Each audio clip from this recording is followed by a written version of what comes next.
What's up, everybody? Lead meteorologist John Choquette here for our daily hail forecast to start off this third week of May. Thanks to all our sponsors, Dent Source, C3 Group, Merlin Law Group, American Contractor Show, and Atlas Roofing. I knew I had to get, or shingles, whatever. I had to get them all in there. So we got a bunch of sponsors now. It's really changed since the last couple of years. So we had a lot going on yesterday. We had a pretty busy end of the weekend. Tornadoes and wind and hail, all kinds of stuff. We've made a couple more 4-star maps. We're going to review how that went down yesterday. We do have a chance for some storms today across a pretty large swath of the country. However, this could be the first real risk for maybe a couple storms in the Denver and Fort Collins area. I don't think it's anything crazy, but it's a sign that things are turning on a little bit further to the north here. I think Minneapolis has a chance for some storms today as well. And yeah, storms pretty much everywhere for this week. I'm going to kind of give not a deep dive, but at least to highlight some areas at risk pretty much from today through Thursday. And you'll notice that covers a pretty wide area, so we could see quite a few different areas, possibly some new areas, again, like Minneapolis or Chicago or Denver, getting some hail. Well, Chicago, a couple storms already. Could have some storms here across this week. So let's break down what we had yesterday. We had quite a few storm reports, over 300, about 220 wind reports, about 130-ish hail reports, and even about 16 tornadoes so far. A lot of them were in Oklahoma. They started off, we got some storms on the southeast coast, again, that Florida there, up to some golf balls, I think, somewhere on the east coast, and then off on the Vacation Islands here off of by Savannah, some large hail as well. We also had quite a bit of really strong winds. We had a moderate risk yesterday. It was really wind driven for another derecho event, and a lot of wind reports. I haven't had a chance to go through and see how strong the winds were specifically in Kansas City or Wichita, but I'd say overall the fact that we had so many wind LSRs spanning pretty much all the way across Kansas, I'd say that would qualify for a moderate risk for wind. A lot of hail, definitely there were some tornadoes. We had some really big hail and wind-driven hail even in Hays and Salina. And then down here in Oklahoma, it was pretty much if you were a storm chaser, a high risk, high reward kind of day where if one storm went up, it was going to go bonkers, and it really did here. We had numerous tornadoes form along the supercell, and yes, it did hail here in Oklahoma City with the eastern side of the city near Tinker Air Force Base where that biggest hail was. Where I live in the center of the city, I didn't quite get very large hail, but you know, I'm not complaining, honestly. So with that, we had 2 4-star maps. First one here, I'm in Oklahoma.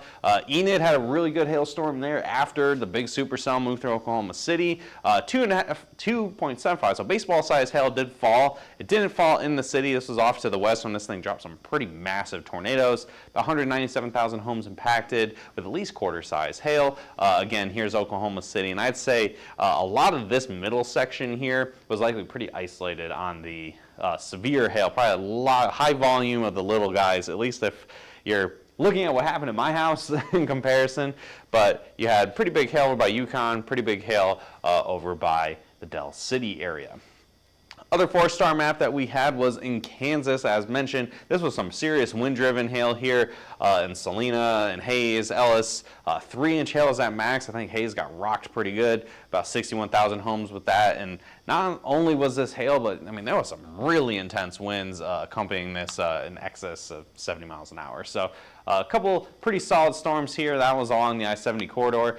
Everything that happened yesterday, though, has now moved off to the east. This low is actually the mesocyclone, or the big ol' spinning derecho MCV. You know, sometimes you see that this time of year where you get a squall line that like wraps in on itself. This is what's left of it, heading towards the Chicago area, actually trying to give it a little bit of a severe weather chance for today. Already had some $half size hail with that. These are non-severe as they're moving towards Milwaukee and Chicago, but we're keeping an eye on stuff off to the west on the I-94 corridor where we could see, I-39 corridor, where we could see some new storm development happen that could have some pretty big hail with it as well. And then off to the west, this is the main risk area for today. Pretty quiet so far. A lot of this is going to erupt this afternoon with some real chances for some severe weather. Yeah, all that warm, moist air is racing back up to the north. This is no longer April or March where you get a big destructive cold front to come and destroy all that instability into the Gulf. No, this not really much happened and everything's racing back up. So we're reloading and getting that chance for some storms here for this evening. First area with the chance for storms is going to be once again along the Florida coastline on east coast of Florida from about West Palm Beach down to the Miami area. This is pretty normal this time of year. You get some storms just forming during the heating of the day. Could squeak out some hail with this. Really looking like to see some storms in around Miami and further north towards West Palm Beach and Fort Lauderdale. And by dinner time, this all pretty much moves off the coast and starts to really wind down as these storms are very diurnally driven, which means you need the heating of the day to allow for them to really take off. And once the sun goes down, that's it, we're done, and you have a nice evening across South Florida. Here across portions of the Great Lakes region, this is where we had the leftover energy from that storm yesterday. This is all going to push off to the north and to the east here. This is a really kind of highlighting an area that isn't showing up on radar. So again, they're forecast models for a reason, but the point is it is showing that there is a potential for some storms to develop, whether or not it's west of Chicago or east of Chicago.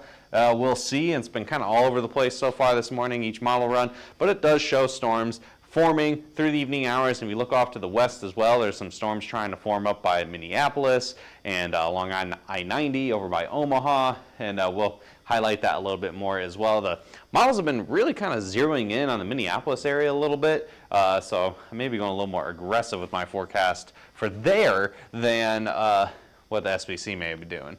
Here across the Central Plains and back by the Front Range, notice here we go by about 5 o'clock Central Time, 4 o'clock Mountain Time. You have some storms trying to form off the Palmer Divide, off the Front Range here in the Colorado Front Range.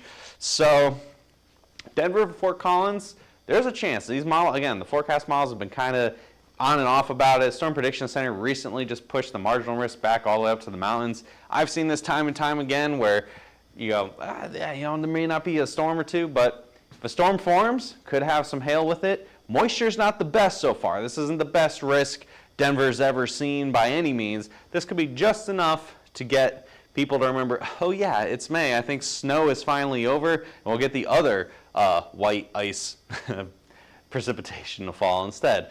So hail may happen here across the Denver area this evening, and then notice the radar really erupts by about 8:30 here Central Time. We got storms over by Omaha. I got some real nasty ones here in what I call the hail corridor, this part of northeastern Colorado and the western sections of Nebraska. You get tons of hail here every year. Some real big hail. I think that's going to happen again this evening after dark. Some storms over by Omaha as well, and all these are going to continue to move off to the east all night. So sorry, Met team, whoever's on call this Joey's on call. That's why he's not doing the video this week. He's going to be pulling all-nighters here with all these storms moving through. So what do we think for max hail size today? Well, I think we'll see baseball somewhere.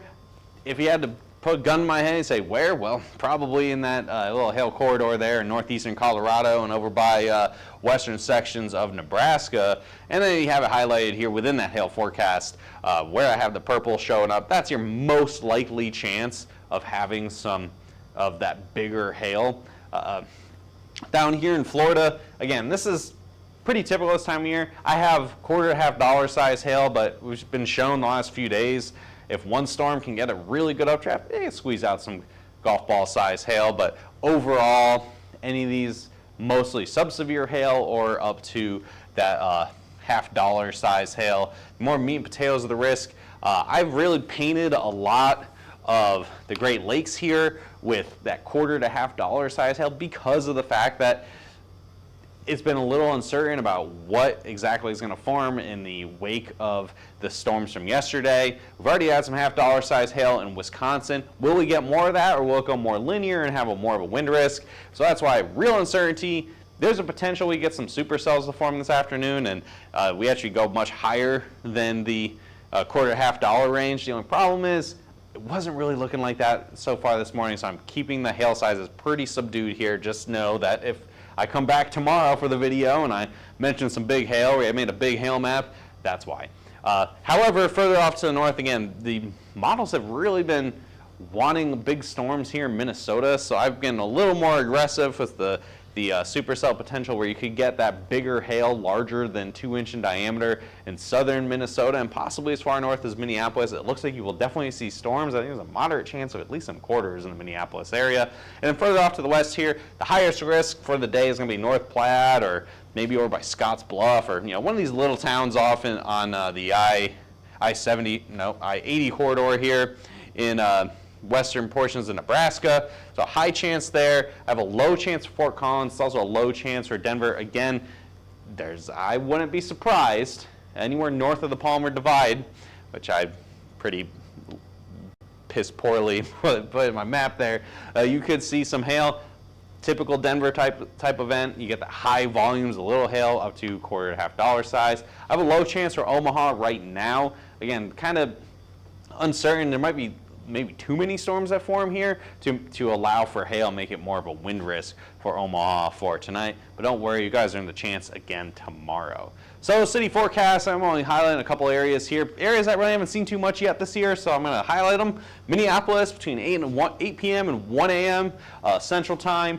Very large, up to 2 inches I think would probably be your absolute maximum across Minneapolis. Say a moderate chance, at least quarters, and that low chance that there's a potential we could have too many storms or the storms just stay to the south. So it's a chance. I'm telling you there's a chance, right? And Denver's kind of the same deal. So about 4 to 8 p.m. Mountain Time. But notice the hail sizes are low, right? I am not expecting anything bigger than $1/2 size across the Denver and Fort Collins area. I think this will be enough where if you guys get severe thunderstorm warning, you get some hail, kind of gets the juices flowing a little bit of like, oh, okay, here we go. We're getting into June. This is the time of year where Denver starts to really turn on and we can start getting storms back to back to back here. So, but today, a marginal hail chance overall for both size and risk.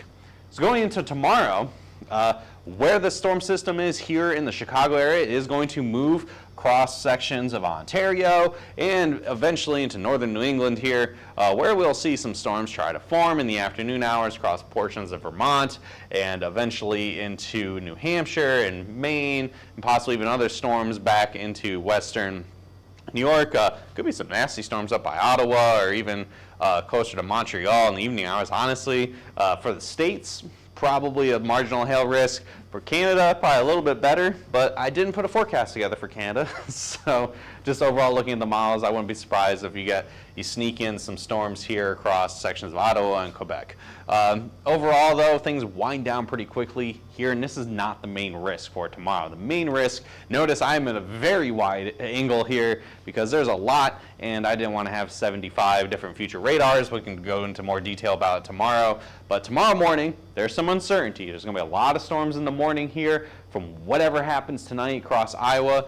Forecasts have really been pushing for this to race off to the northeast, allow for quick recovery and a new round of storms to form across Nebraska, where I think Omaha could get some pretty nasty weather here tomorrow afternoon. Potentially some more storms trying to form back west towards Denver, storms to the east towards the Davenport area, moving eventually towards Chicago. And notice here by 7 p.m. tomorrow, and there we go, got back to that full screen here. We have a whole bunch of storms trying to get going here. So we could have a lot of activity across Wisconsin, across Iowa, across Missouri, possibly, here you go, down by Dallas. There is an outside chance that the dryline fires here somewhere in Oklahoma and somewhere in Texas. And those could be some big time hailers, especially if the cap breaks across here on the I-35 corridor down in Oklahoma and Texas. Could be some real big hail, and anything that stays isolated tomorrow could have big hail all across. I'm just saying east of the Rockies at this point because it's a lot of different areas. By about 10:30, it could be a pretty intense line of storms heading towards Chicago. I think eventually this does all turn into a line and move off to the south and to the east. And this will end up setting the stage for Wednesday, wherever this cold front, because this is going to be a big old cold front moving off to the east. Notice by 6 a.m. on Wednesday, we have some storms trying to form in Oklahoma City. And wherever the cold front kind of stalls out and maybe starts lifting back up, that could be Wednesday's risk, especially here in the plains. So what's that hail forecast for your Tuesday looking like? Oh, I got two different areas here. one main area across the center of the country where I have up to tennis ball size hail. I may be underdoing this. The only concerns right now are storm mode and how much morning precipitation there is. And then off to the south here, this is if the cap breaks. So first up, low chance here across northern New England. Yeah, Burlington, it's the biggest population center in this risk area outside of Montreal, which is significantly larger than Burlington. But I didn't really forecast this area in Canada. Isn't so much the forecast, more just my circle goes around it. If I were to be forecasting for Canada, I'd probably be putting the hail size a little bit larger here along the Canadian provinces. Down here in Oklahoma and into Texas, this is a boom or bust situation, right? You get 1 or 2 storms to form, they break the cap, they'll go nuclear, okay? So low chances right now. We'll update that for you tomorrow. See if the cap's going to break. If the cap breaks, and we get some real big hail with any of these storms. Further off to the north here, I'm going high risk for Omaha for hail. It's almost a guarantee. You guys have seen multiple rounds of storms for the next 36 hours. Could be up to that tennis ball size hail. Again, anything that stays isolated tomorrow could have some really big hail with it. I'm trying to hedge my bets and figure out where it's going to be more of a linear storm mode versus a cellular storm mode. So further places further south like Kansas City and St. Louis, I think you could just end up getting storms, but more likely have either no hail at all or very small hail because it's a linear mode. Chicago, right now, I think by the time the storms get to Lake Michigan, they will be more, again, a linear storm mode where the hail sizes will come down significantly. That's right now, though. Again, obviously, a lot can change after what happens today is going to impact tomorrow. So if things are looking a little more isolated for tomorrow, this forecast map may change a fair bit. But right now, really pinpointing here the state of Iowa, northern Missouri, western sections of Illinois, western sections of Wisconsin, possibly as far east about Madison, probably south of Minneapolis. Again, really depending on where all that precipitation is going to be. So we're going to do just the most at-risk cities for tomorrow. Again, that Des Moines area, moderately high. Oklahoma City and Dallas, both low. But if something goes, there you go. Madison, Wisconsin, moderate chance. Chicago, moderately low, only because I think it's going to be more likely that you're going to see higher winds. And then Omaha, I think, is the most likely chance, as of right now anyway, of where that big hail is going to be. So looking ahead to Wednesday, again, everything pushes off to the east, and then it allows for storms to form here anywhere from down by Dallas through Oklahoma City all the way up towards Toronto for your Wednesday. Again, this is going to be a cold front that kind of stalls out, peters out a little bit, and then storms redevelop. So that could allow for quite a bit of hail here all the way to the Dallas area here for your Wednesday. And then on Thursday, this could be potentially a storm chasing day for me. We'll see. Get some storms here across Oklahoma City, the Dallas area, Arkansas, up by Joplin. Could be some pretty nasty storms here as well. And that will continue into Friday and Saturday and into your Memorial Day weekends. Just right now, the models are having a hard time really pinpointing exactly where that's going to be. There's some real disagreement going to Memorial Day weekend. The only thing they seem to agree on is that there will be severe weather for that weekend. So, well, that's weird, kind of stopped on me. Make sure you follow us on our social media platforms, Twitter, Facebook, Instagram, or X, whatever you want to call it, YouTube, TikTok, all that fun stuff. Find us easy at Hailtrace. We're here answering your questions and answering the phones all day, 855-334-4245, or the direct line to your customer service rep or whatever you guys do to call us. We're here answering questions. We're here to get you all set up, especially in areas that may not have seen too much yet so far this year and are just now starting to turn on as we're entering the back half of May here. info@hailtrace.com is our email. If you don't want to talk to us on the phone, you can always find more info about us on hailtrace.com and message us directly on there as well. Thanks for tuning in, guys. If anything crazy happens this afternoon, we'll try to get up and do some live coverage. If not, we'll see you again tomorrow at 12 p.m. It'll be me one more time, and then I think it'll be back to somebody else for the rest of this week. So thanks for tuning in. We'll see you then.